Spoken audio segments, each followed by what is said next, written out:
vazukuru vangu zvimwe zvacho zvavanoswera vachiita aiwa sekuru indonakirwa zvenyu. Inini vazukuru indoda kugara ndichikuudzai chokwadi, hapana chokuregerera kunakirwa, manzwa. Gara muchinakirwa zukuru, ita nguva yekutsamwa, but usatsamwa kunguva yakareba. Tsamwa kwanguva kadiki-diki, nguva yakareba yachona yakakura yezuva ngaive iri yekufara, right? Right, thanks very much kune vese vakasubscribe. Handiti thank you very much. Basa renyu nderenyu, basa iri hari kuenda mberi, zviri kufamba zvakanaka. Right, inzwai vazukuru, kana ukasati wasubscribe, I kindly ask you kuti hapana chokumirira, pana panopa channel yefamily, pafamily channel. Right, so please subscribe to this channel. Also don't forget to put your notification bell whenever I upload a video, you will be notified. Right, today I came with a story. As you know, as you all know, right, ndombotaura nechirungu. Nasi ndombotaura nechirungu vazukuru vangu, handiti? Right. As you all know that Peter, this Peter Dewamoyo, Murozvi Mukuru, nowadays he's busy like poking. What can I say? Poking. Mene papo. Arudina, right? He's busy like provoking. Can quote in chirungu. Nasa kuronya ndombotaura chirungu. Peter Moyo is busy provoking these dancehall artists. So last time I came, I think he provoked Say Colors, and then I came and I told you what Say Colors said in reply to the provocation. And so now today, not today, yesterday, it was Jamaster. Jamaster. The Jamaster I'm talking about is this guy I put here. So this dancehall artist is well known and write music, and he's doing very well in dancehall music industry. So Jamaster, he said something about Peter. He was saying, yes, Peter, you're a musician.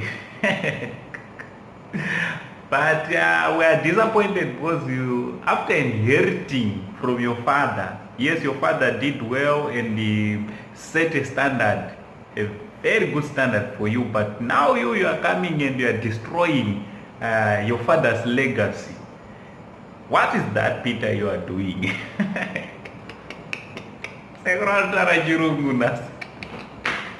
Mona zviri fani because maybe nokozvochikautaura nevazukuru vangu, but ndinosvisvina chirungu vazukuru, ndinoswera ndichitaura chirungu, hamene zvinhu zvinongozoitika kana ndatarisana nemi. So nyaya yekuti vanhu munongoti vedu vesekuru vatinoziva ndo vakutaura chirungu, but nyaya yacho matoinzwa, ndatotaura nhasi ndasvisvina chirungu chevaridza.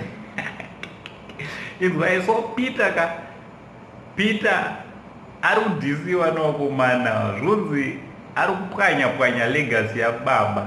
Hanzi najamasta, hanzi it's not good kuti if you are a musician and you have got a son, what, no, I want my son to be doing the same thing which I have been doing, which I'm doing in the future or even now. Hanzi hazvina kunaka nevakomana because tinofanira kurega our kids to follow their own dreams.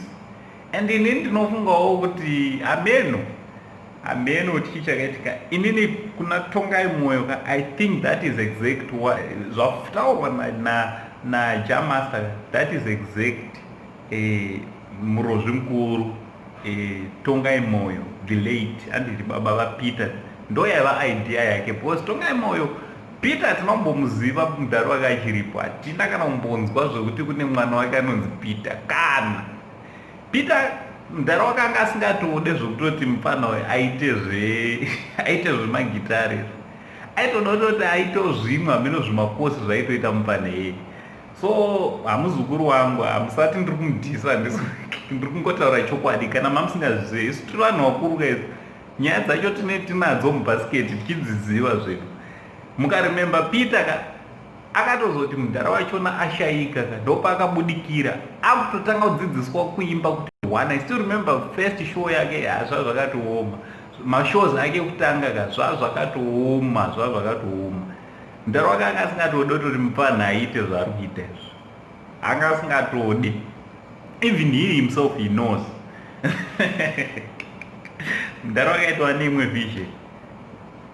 Vakatozoita chipini kana mamusingazive ka ndana, I think ndananiko havasana, I think Dicharambas ndo vakatozotraina mufana kuita zvemagitare.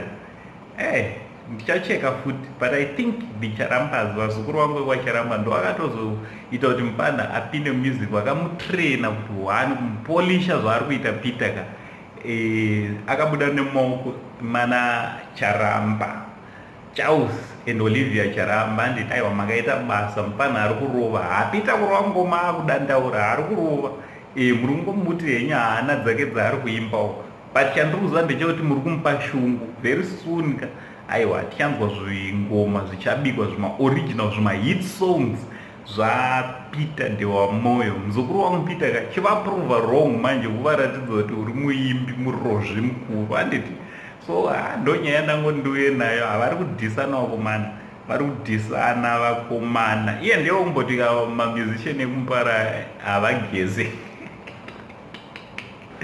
So ameno isusu mageto edu vekugeto ameno tine chingoteerera tine tiri panditi right. Kana ungasati wasubscribe kai kindly ask kuti muzukuru hapana chekumirira, panapa ndopamba pedu patinenge tichifara tichitaura nyaya, tinotaura nyaya dzese. Ende munoziva kuti hapana chinhu chakaoma kuita sekuru bhozi. Ndikasvikira umwe muzukuru wangu achichema, handigoni kuti ndiseke, ndinoita usiriasi ndochema naye.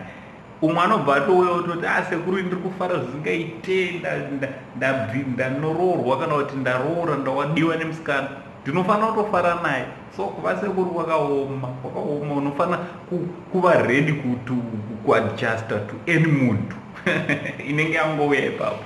So I'm so glad vazukuru vangu nesupport, handiti much love.